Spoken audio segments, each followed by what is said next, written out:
in every attack, there's an element of defense, and in every defense, there's an element of attack. You can't teach a real Kiai without getting the student to experience the rise of adrenaline. How do you instruct the student to achieve true Kime rather than just muscular attention?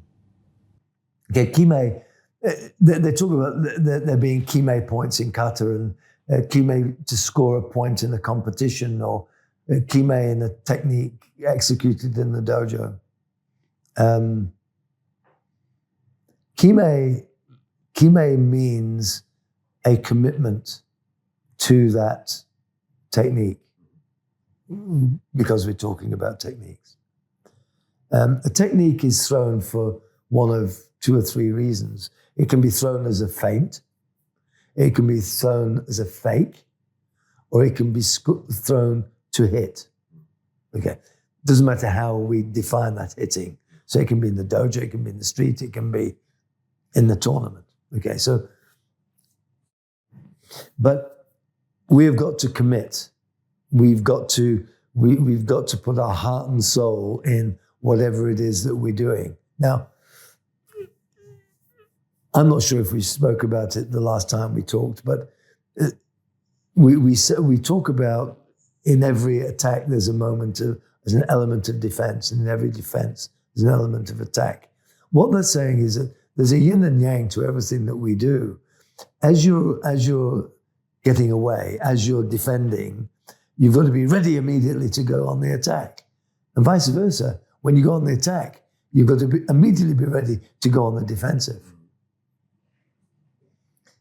So when we talk about committing fully to a technique, we're talking about committing fully to that technique and then recovering to a position of almost neutrality, but as we talked about earlier today, the coiled snake.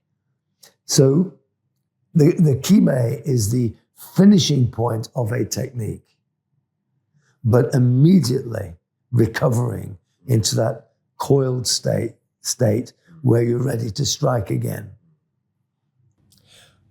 From Kime, it's not far to Kiai.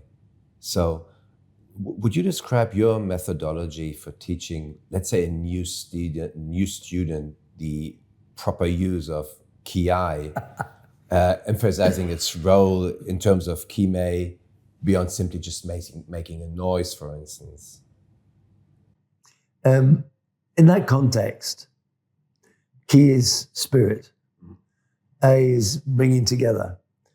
And at that moment of striking, you're bringing all, let's talk a bit in terms that people can understand. It's about bringing all your energy together so that you get maximum impact, maximum Kime, maximum everything into that particular technique. But Kiai is not unique to Japanese martial arts. Kiai is a way of describing something that warriors have known from the beginning of time.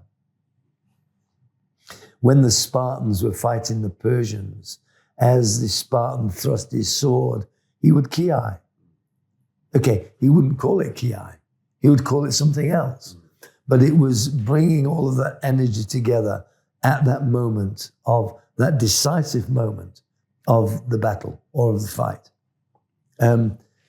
All the way through to recent wars. Soldiers practice in their basic training. They practice a form of Kiai, a bringing together of strength at that moment of striking. And you know, you asked, how do you teach a new student that? Lots of new students are terrified of it. It's when they walk into a dojo for the very first time, it's the thing that frightens the hell out of people.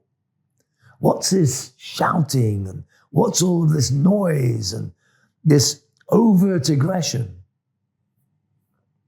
That's why we've got to be so respectful when people arrive at our dojo for the first time, whether it be a mother and a child, or whether it be a young person or an older person, we've got to understand that walking into a dojo for the first time can be a scary experience. And the Kiai has got a lot to do with it.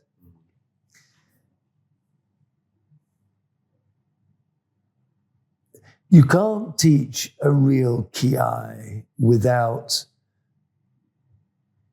getting the student to experience the rise of adrenaline, the what we call the fight or flight syndrome that every human being has experienced at some stage or the other. It's like you're driving along and a bus nearly takes off the front of your car. That surge of adrenaline that you get there, this is what we talk about being in terms of the fight or flight syndrome. And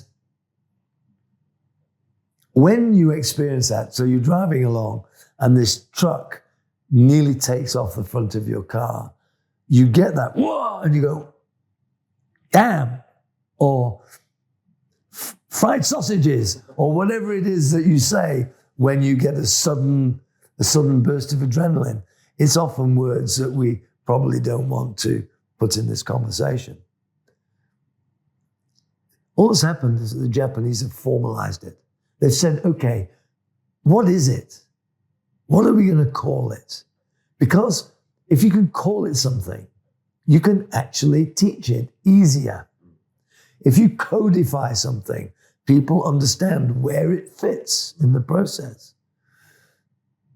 So Sensei Kimura used to talk about ippon, the killing blow, the final blow, the one true moment where the technique overcomes everything, and it's the end of the fight.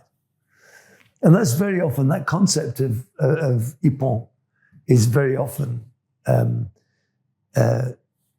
brought together with Kiai, so that internal energy and external energy are all brought together at the same moment and the same time.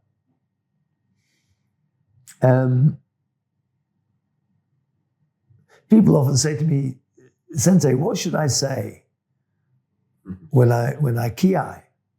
Should I say Kiai? What should I say? And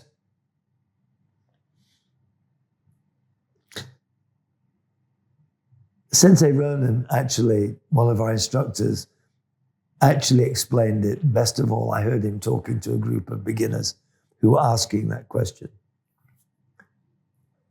And he said, you've been outside and you've broken somebody's window and they've phoned your parents and your mother or your father is standing at the door and you've got to get in the house and you know you're going to get a whack as you go in the house. He said, and as you burst through and mum takes a whack at you, what is your response? What do you say when she gives you a whack? And he said, start off there and then progress as you get more senior. You can't teach people to say some of the words that we use when we get a fright or when we get an adrenaline surge. So we codify it. So Kiai is as good a place as any to start. I'm not sure that I say Kiai. I mean, I say Kiai when I'm talking about it, but I'm not sure that I say Kiai when I Kiai. In fact, I'm damn sure that I don't. But I'm not sure that I could describe what I say either. Because what you're supposed to do is you're supposed to contract the diaphragm and expel air. And it's that contraction and expelling of air that gives you the sound. But some styles of karate want a more overt Kiai. Some want a more discreet Kiai. I don't think that discreet Kiai works, but I don't know. I'm not sure. I haven't worked with the styles for any length of time where that is the case. But as someone who has been a warrior, I can tell you now that Kiai that I've heard that's effective has always been loud, vocal, noisy, expletive. It's always been something that draws attention because it's so explosive.